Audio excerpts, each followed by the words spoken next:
Polícia Federal, o mesmo Ministério Público do Trabalho não autuava ninguém.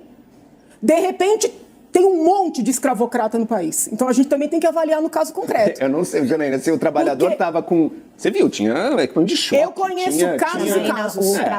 Eu conheço casos e casos. Existe trabalho escravo. Existem casos e casos. Agora, essa generalização da Tavênia, ela não pode acontecer. Qual generalização? A sua fala foi uma generalização, não porque os trabalhadores não têm representatividade.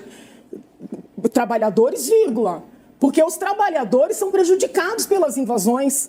Assim como são prejudicados pelo trabalho escravo também, por uma série de práticas criminosas. O trabalho escravo é um crime contra a humanidade. É óbvio, agora, também existe a possibilidade das pessoas serem enquadradas como autoras de redução à condição análoga de escravo por uma questão ideológica. Aí temos que ver caso a caso, Janaína. O caso que eu estou pensando... Foi recente, foi grande, era escravidão mesmo. Então, o Ministério Público do Trabalho vem fazendo uma série de autuações importantes na questão do trabalho escravo no Brasil. É um problema grave que a gente não pode minimizar. O que mudou em 3 meses? Forma. O que mudou em 3 meses? É o mesmo Ministério Público do Trabalho, é a mesma Polícia Federal. Mas eu não sei por que você está fazendo esse ponto, porque não é que se está divulgando mais agora, o que não teve casos no ano passado, a gente pode realizar um levantamento e depois trazer isso. Está cheio de casos nos outros anos. São diversos casos. Eu já fiz esse levantamento. No ano anterior, existem casos que a pessoa fica sem água. Só a Raquel terminar. Minutinho. Assim, não existe agora, porque assumiu o governo Lula, uma motivação política que estão surgindo mais casos de trabalho escravo no Brasil. Assim, a senhora tem dados, você tem dados, Janaína, que demonstre isso, que foram divulgados ou foram descobertos ou foram colocados aí, foram mais casos de trabalho escravo este ano do que nos outros? Eu não vi esse levantamento. Você está fazendo uma afirmação que eu não consigo enxergar essa motivação política. Repentinamente, vários casos aparecem. Não é repentinamente. E repentinamente, muitos políticos de esquerda passam a exigir desapropriações por força desses casos. Isso é fato. Bom, Janaína, se houver algum caso...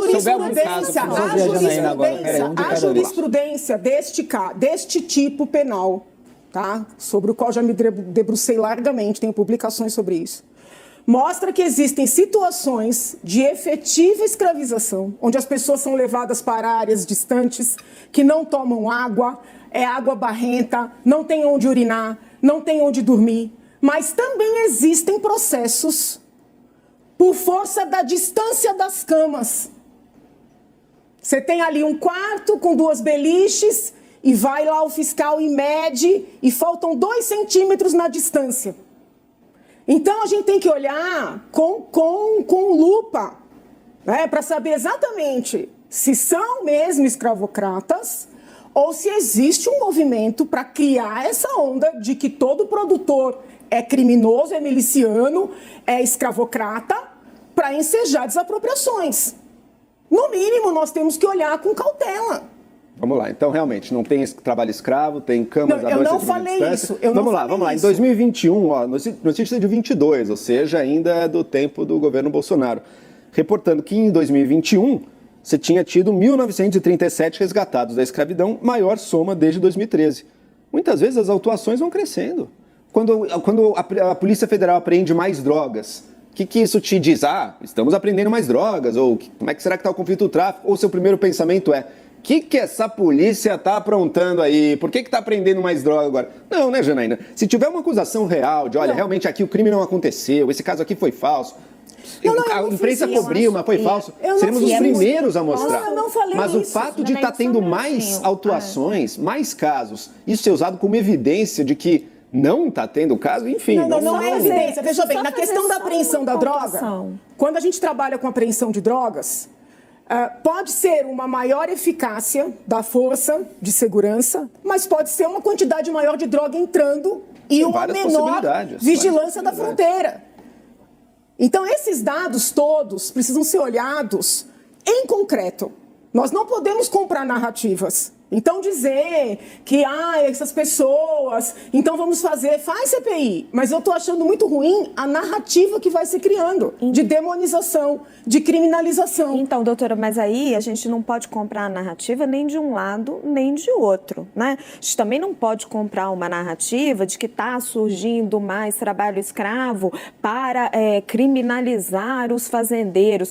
Uma coisa é uma coisa, outra coisa é outra coisa. As invasões de terra que estão sendo promovidas pelo MST são criminosas, certo? Está previsto na Constituição. Você ter casos de trabalho escravo comprovados pelo Ministério Público do Trabalho, existem lá os casos, você vai e resgata essas pessoas, é crime. Você fazer uma associação política dessas duas coisas sem ter uma evidência concreta de um caso concreto, também é uma narrativa política. Então, eu vou te contar que existem vários casos, né? Não estou falando de agora, mas em que houve autuação, que houve inquérito, que houve processo e houve absolvição no final. Mas aí é preciso um caso concreto, doutor. Tem vários, te mostro. Não tem como, não tem como o que a gente eu acho que não dá é a gente estações. comprar essa narrativa. Não, olha. Não, mas a senhora está trazendo uma outra narrativa. Não, é narrativa, né, eu estou pedindo para não olhar os casos concretos. É um crime real, concreto. Trabalho escravo é criminoso, tem que ser investigado. Todos os produtores do Rio Grande do Sul agora são escravocratas. Quem falou em todos, Jana? Mas quem falou em todos? Entendeu? Porque está um movimento, é um movimento perigoso. Não, mas quem falou em todos? Entendeu? Quem falou em todos?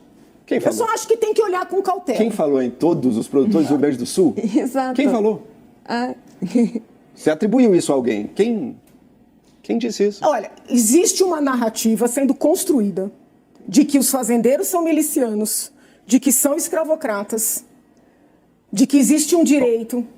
Então, eu acredito que é necessário tomar cuidado. Eu te peço desculpas se eventualmente te ofendi, mas eu achei a sua fala generalista demais. Né, dizendo que eles têm dinheiro para fazer peça publicitária, que eles têm um telefonema para dar e os outros não têm. Do agro tem, entendeu? Mas ela é legítima. Mas quantos parlamentares no Brasil não são representantes do MST? Qual o tamanho da frente parlamentar dos trabalhadores rurais? Se você pegar o PSOL inteiro, defende. Se pegar o PT inteiro, defende.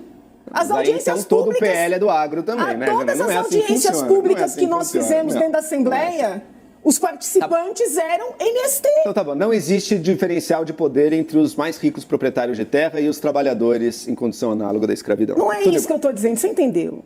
Muito bem, quem sabe a gente traz aqui em outras oportunidades casos concretos para a gente fazer uma análise minuciosa de cada... E o ex-governador de Minas Gerais, Fernando Pimentel, foi nomeado como presidente da estatal EMGEA. É assim que você fala, Raquel? Ingea. É Ingea, né? A gente fala pelas iniciais quando não sabe direito como é que o pessoal fala lá em Minas Gerais. A empresa é vinculada ao Ministério da Fazenda. O nome do petista foi aprovado na semana passada pelo Conselho de Administração. Pimentel vai receber mais de R$42 mil. A apuração da nossa analista mineira, Raquel Landim, conta os detalhes para a gente dessa empresa e desse cargo, Raquel.